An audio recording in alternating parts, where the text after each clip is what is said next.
जय जय श्री सीताराम। सभी भक्तजनों को जय श्री राम। प्रिय भक्तजनों, यह अब पहले हम रामचरितमानस से दो प्रसंग बताए हैं, ये तीसरा प्रसंग है। यह प्रसंग में पार्वती जी का जन्म, जब पार्वती जी जन्म हो हिमालय के वहाँ हिमवान और मैना इनर माता पिता थे, तो वहाँ क्या हुआ, जब इनका जन्म हुआ उस जन्म से ही कहते हैं रामायण रामचरितमानस में बालकांड में लिखा है दोहा नंबर 65 के ऊपर में, जब ते उमा शैल गृह जाई सकल सिद्धि संपत्ति छाई, जहाँ तहाँ मुनि ने सुआश्रम कीने उचित वास में भूधर दीने।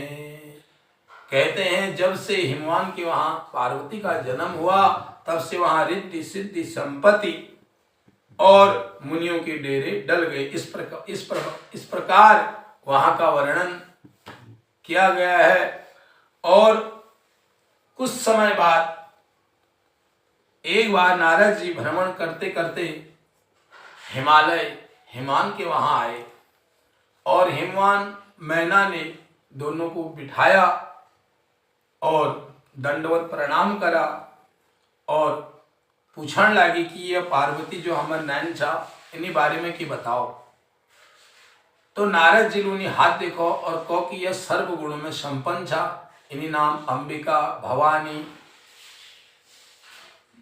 और ये जो भी माताएं जो भी स्त्रियां इनको पूजेंगी उन्हें अच्छा वर की प्राप्ति होगा, उनका सुहाग अचल रहेगा, ये सर्वगुण में संपन्न है।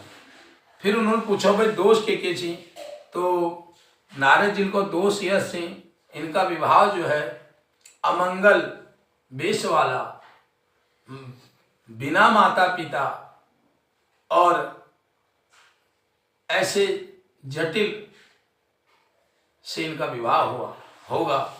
तो यह सुन मैना के और हिमवान के बड़ा आश्चर्य असंभव हो, लेकिन पार्वती स्वयं जान गई कि ये जो बात कह रहे हैं ये मेरे पति महादेव जी हैं, ऐसा करके विचारने लगी। तो कुछ समय बाद एक बार पार्वती जी का सपना हो और उस सपना में एक ब्राह्मण को है कि पार्वती तुम तप करो और तब केवल तुम महादेव जी को पाओगे। तो तब कौन पार्वती जी चले गई जंगल में, माता पिता ने रोका लेकिन वो नहीं मानी, तप करा, इतना तप करा 3000 वर्ष तक ऐसा तप करा, कभी भूखे कभी बिना आहार का और कभी पत्ते ही खाए, सूखे पत्ते। इस प्रकार से जब तप में वो परिपूर्ण हो गई तो आकाशवाणी हुई कि तुम्हारी तप से हम प्रसन्न हैं और तुम भगवान शंकर को पाओगे। फिर ऋषि मुनियों सप्त ऋषियों ने भी परीक्षा ली, उस परीक्षा में भी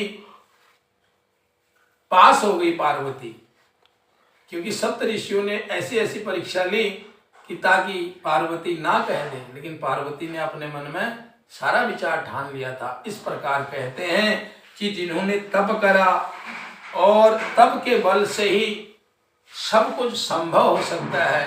इसी प्रकार लिखा है रामचरितमानस में, तप बल रचहि प्रपंचो विधाता, तप बल विष्णु सकल जग त्राता, तप बल शंभु करहि संहारा, तप बल से सुधरहि महि भारा। तप के बल से ही ब्रह्मा जी ने सृष्टि की रचना करी और विष्णु जी ने पालन करा और भगवान शंकर जी ने संहार करा। कहते हैं कि तप के बल से ही शेष जी ने इतनी पृथ्वी को उठा के रखा है, तो तप के बिना कुछ भी संभव नहीं है। इसलिए हर मनुष्य को तप जप करना चाहिए। और ये कहानी ये जो कथा हमने आपको अभी ये बताई, इस कथा को आप श्रवण करें और अपने जीवन में कृतार्थ करें।